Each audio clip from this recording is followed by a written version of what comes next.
আসসালামু আলাইকুম। যুক্ত হয়েছি চট্টগ্রামের সীতাকুণ্ড বাঁশবাড়িয়া ঘাট ফেরিঘাট থেকে। আজ সন্দ্বীপবাসীর জন্য একটি নতুন দিন, নতুন দিগন্তের দুয়ার খুলতে যাচ্ছে। এই আজকের মাহেন্দ্রক্ষণ সন্দ্বীপবাসীর জন্য। সন্দ্বীপবাসীর দীর্ঘদিনের দাবি ছিল নৌযাতায়াত, টেকসই অবকাঠামো, উন্নত মানের নৌযান এবং সন্দ্বীপবাসীর সেই দীর্ঘদিনের কষ্টের বিনিময়ে, আন্দোলনের বিনিময়ে আজ সেটি সফল হতে যাচ্ছে। এই মুহূর্তে সন্দ্বীপবাসীর কাছে মনে হচ্ছে এটি টেকসই ও নিরাপদ নৌযান। মানুষ তার স্বপ্ন সমান বড়,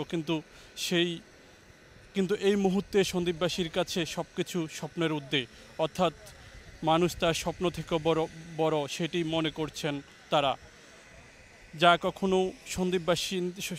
কখনো সন্দ্বীপের বাসিন্দারা স্বপ্ন দেখেনি সেটি আজ বাস্তবে রূপ দিতে যাচ্ছে।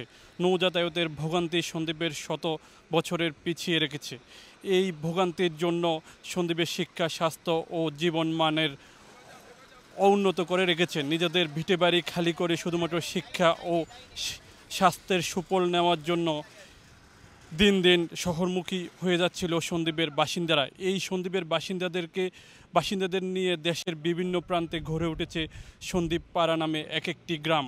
শুধু নিরাপদ নৌযাতায়াতের ভোগান্তির জন্য নিজেদের ভিটেবাড়ি ছেড়ে ভিন দেশে গিয়ে বসবাস করছেন তারা। 2018 সালে সাবমেরিন কেবলের মাধ্যমে বিদ্যুৎ গেল বাণিজ্যিকভাবে।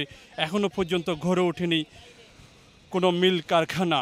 আর সেটির প্রধান কারণ হিসেবে দেখছেন এই অনিরাপদ নৌযাতায়াত। সন্দ্বীপের বাসিন্দারা এখনও প্রবাসী আয়ের উপর নির্ভর করে জীবনযাপন করছে। মূল ভূখণ্ড থেকে বিচ্ছিন্ন হওয়ায় জনপদের চারদিকে সাগর আর নদী বেষ্টিত। একসময় লবণ, জাহাজ তৈরি, কৃষি পণ্যসহ নানা কারণে দেশীয় আন্তর্জাতিক ক্ষেত্রে ছড়িয়েছিল এর নাম। কালের বিবর্তনে মানুষের পেশা, অর্থনৈতিক চালচিত্রে এসেছে পরিবর্তন। সন্দ্বীপবাসীর সব সময় বলতো, দেরিতে হলো আসুক আলো, আমরা সবাই থাকবো ভালো থাকার জন্য এবং ভালো রাখার জন্য প্রয়োজন আরও উদ্যোগ। দিনের সূর্যের আলো পরন্ত বিকাল গড়িয়ে যখন রাত্রি নামে, তখন সন্দ্বীপ হয় একটি অন্ধকার জনপদ। দেশের মূল ভূখণ্ড থেকে একেবারে বিচ্ছিন্ন হয়ে যায় দ্বীপটি। এই জনপদে রাত্রি নামলে দেশের সাথে সব রকমের যোগাযোগ বিচ্ছিন্ন হয়ে পড়ে।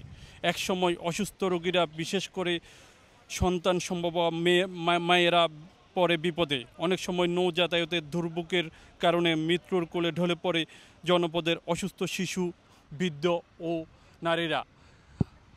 আজকের এই মাহেন্দ্রক্ষণে প্রধান উপদেষ্টা ভিডিও কনফারেন্সের মাধ্যমে